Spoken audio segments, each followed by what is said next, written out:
नमस्कार। आप सुन रहे हैं मुंशी प्रेमचंद की लिखी कहानी बड़े घर की बेटी। बेनी माधव सिंह गौरीपुर गांव के जमींदार और नंबरदार थे। उनके पितामह किसी समय बड़े धन धान्य संपन्न थे।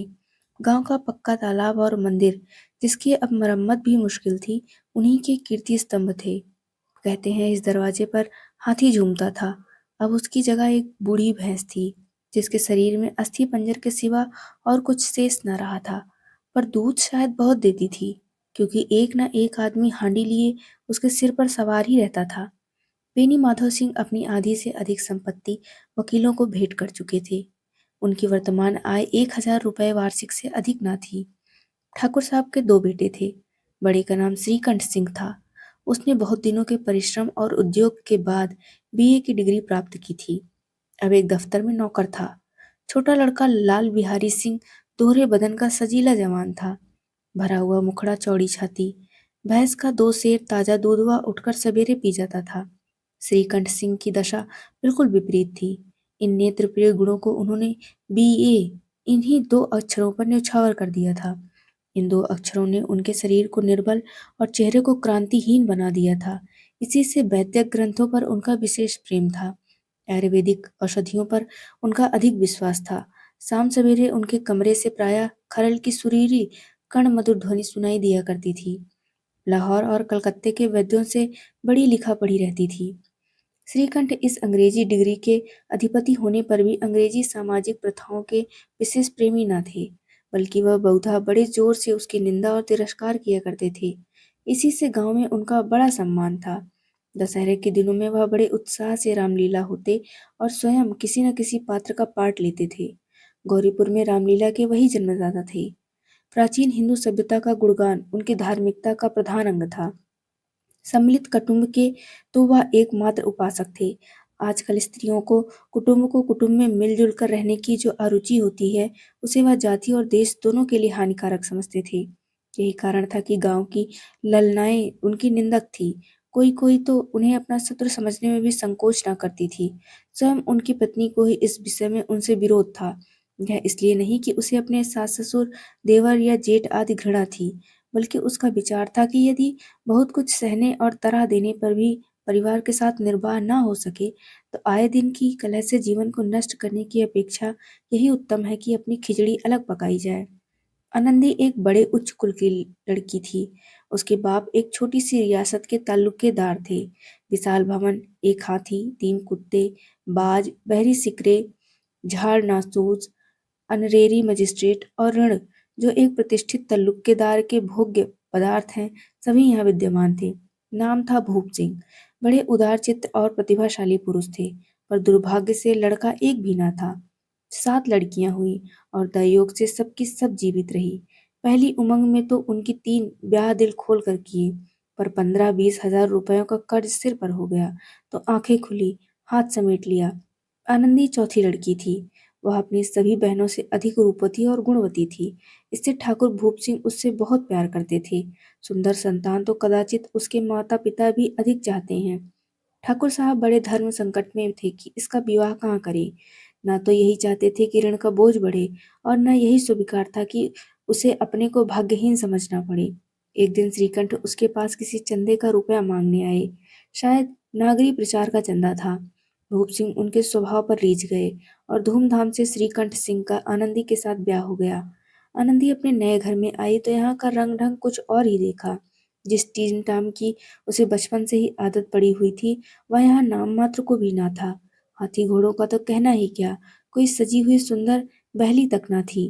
रेशमी स्लीपर साथ लाई थी, पर यहाँ बाग कहाँ।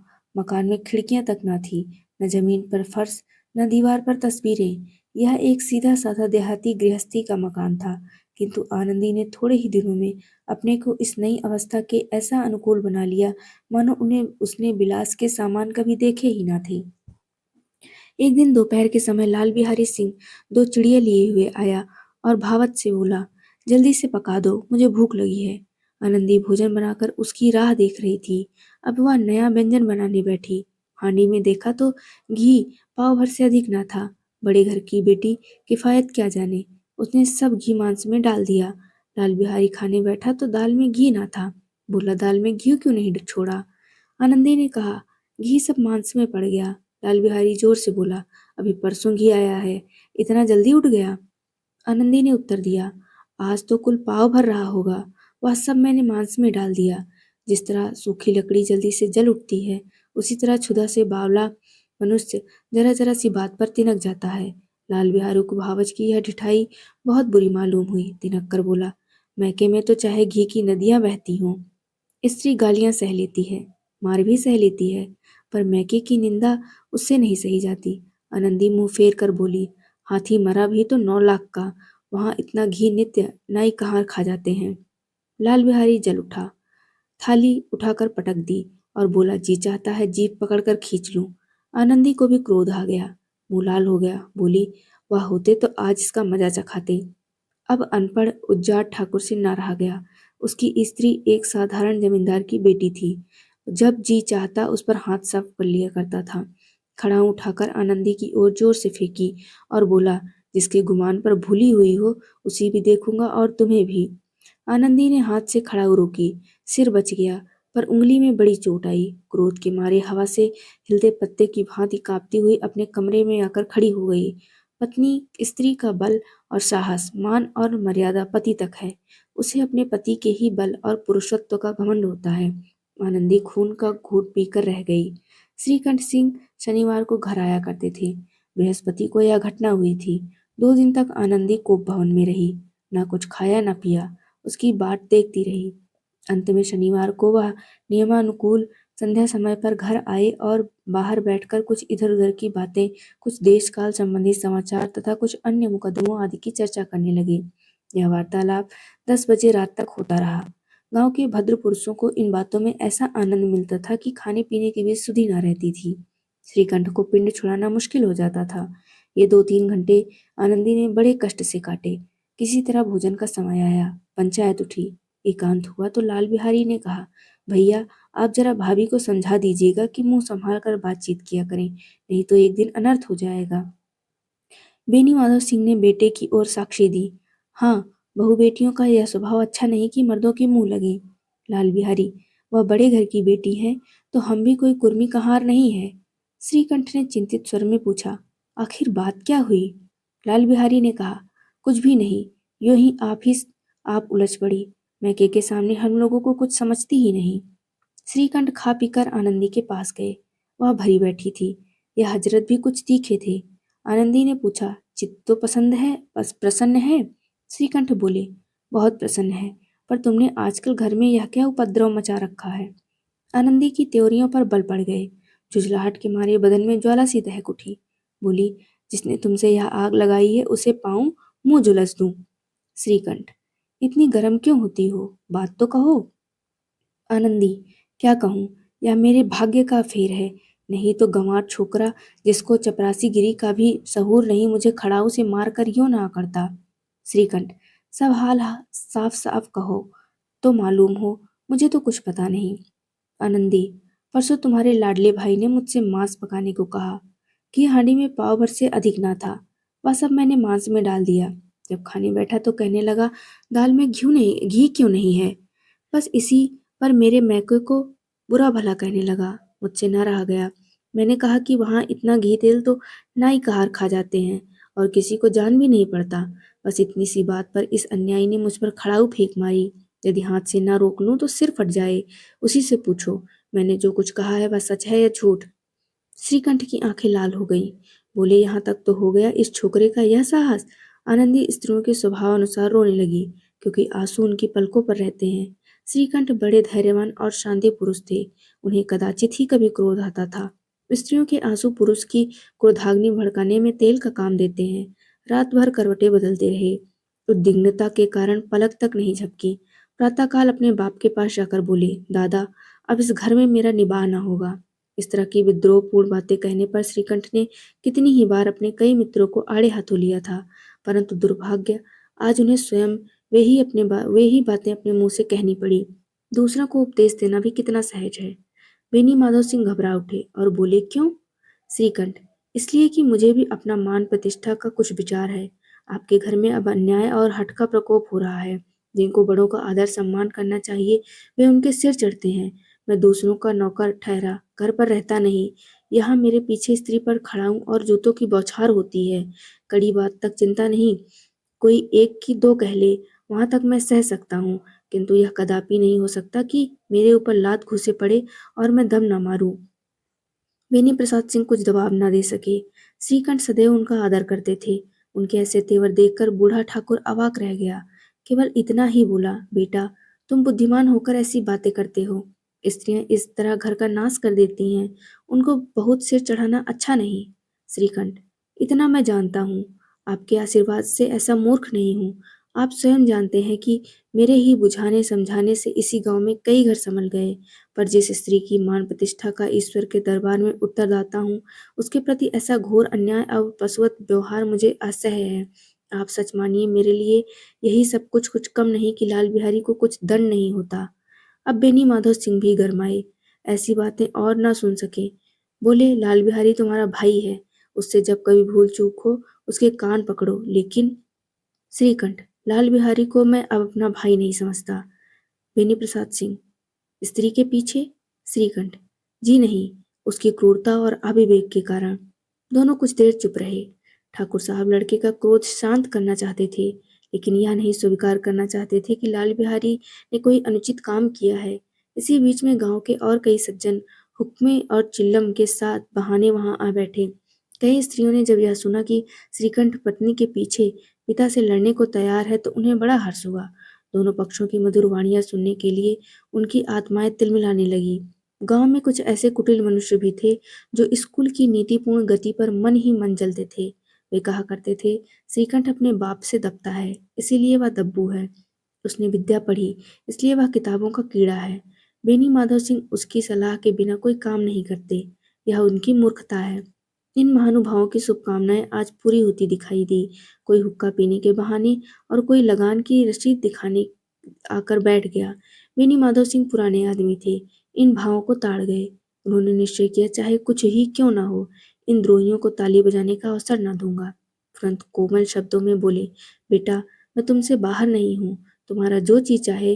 अब तो लड़के से अपराध हो गया। इलाहाबाद का अनुभव रहित झल्लाया हुआ ग्रेजुएट इस बात को ना समझ सका। उसे डिबेटिंग क्लब में अपनी बात पर अड़ने की आदत थी। इन हथकंडों की उसे क्या खबर। बाप ने जिस मतलब से बात पलटी थी वह उसकी समझ में न आया। बोला, लाल बिहारी के साथ अब इस घर में नहीं रह सकता। बेनी प्रसाद, बेटा, बुद्धिमान लोग मूर्खों की बातों पर ध्यान नहीं देते। वह बेसमझ लड़का है, उससे जो कुछ भूल हुई उसे तुम बड़े होकर क्षमा करो। श्रीकंठ, उसकी इस दुष्टता को मैं कदापि नहीं सह सकता। या तो वही घर में रहेगा या मैं ही। आपको यदि वह अधिक प्यारा है तो मुझे विदा कीजिए। मैं अपना भार आप संभाल लूंगा। यदि मुझे रखना चाहते हैं तो उससे कहिए जहां चाहे चला जाए। बस यह मेरा अंतिम निश्चय है।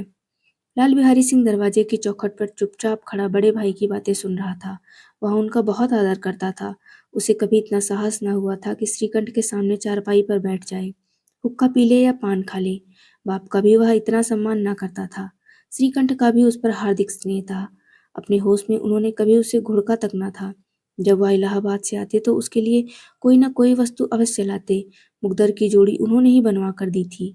पिछले साल जब उसने अपने से ड्योढ़े जवान को नाग पंचमी के दिन दंगल में पछाड़ दिया तो उन्होंने पुलकित होकर अखाड़े में ही जाकर उसे गले लगा लिया था। 5 रुपए के पैसे लुटाए थे। ऐसे भाई के मुंह से आज ऐसी हृदय विदारक बात सुनकर लाल बिहारी को बड़ी ग्लानि हुई। वह फूट फूट कर रोने लगा। इसमें संदेह नहीं कि अपने किए पर पछता रहा था। भाई के आने से एक दिन पहले से उसकी छाती धड़कती थी कि देखूं भैया क्या कहते हैं। मैं उनके सम्मुख कैसे जाऊंगा, उनसे कैसे बोलूंगा, मेरी आंखें उनके सामने कैसे उठेंगी। उसने समझा था कि भैया मुझे बुलाकर समझा देंगे।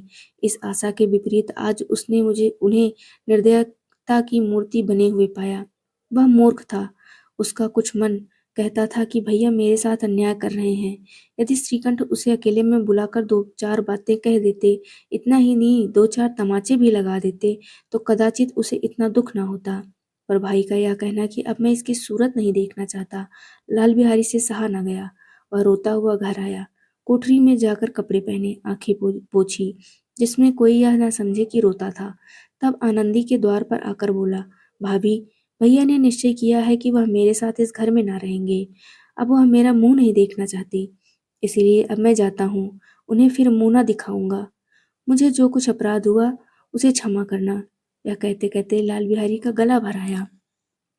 जिस समय लाल बिहारी सिर झुकाए आनंदी के द्वार पर खड़ा था, उसी समय श्रीकंठ सिंह भी आंखें लाल किए बाहर से आए। भाई को खड़ा देखा तो घृणा से आंखें फेर ली और कतरा कर निकल गए, मानो उसकी परछाई से दूर भागते हों।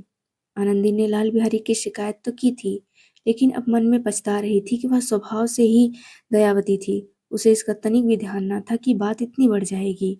वह मन में अपने पति पर झुठला रही थी कि यह इतने गर्म क्यों होते हैं। उस पर यह भय भी लगा हुआ था कि कहीं मुझसे इलाहाबाद चलने को कहें तो कैसे यह करूंगी। इस बीच में जब उसने लाल बिहारी को दरवाजे पर खड़े यह कहते सुना कि अब मैं जाता हूँ, मुझसे जो कुछ अपराध हुआ क्षमा करना, तो उसका रहा सहा क्रोध भी पानी हो गया। वह रोने लगी। मन का मैल धोने के लिए नयन जल से उपयुक्त और कोई वस्तु नहीं है। श्रीकंठ को देखकर आनंदी ने कहा, लाला बाहर खड़े बहुत रो रहे हैं। श्रीकंठ, तो मैं क्या करूं? आनंदी, भीतर बुला लो। मेरी जीभ में आग लगे, मैंने कहाँ से यह झगड़ा उठाया। श्रीकंठ, मैं न बुलाऊंगा।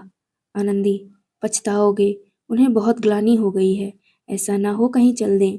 श्रीकंठ न उठे। इतने में लाल बिहारी ने फिर कहा, भाभी, भैया से मेरा प्रणाम कह दो। वह मेरा मुंह नहीं देखना चाहते, इसलिए मैं भी अपना मुंह उन्हें नहीं दिखाऊंगा।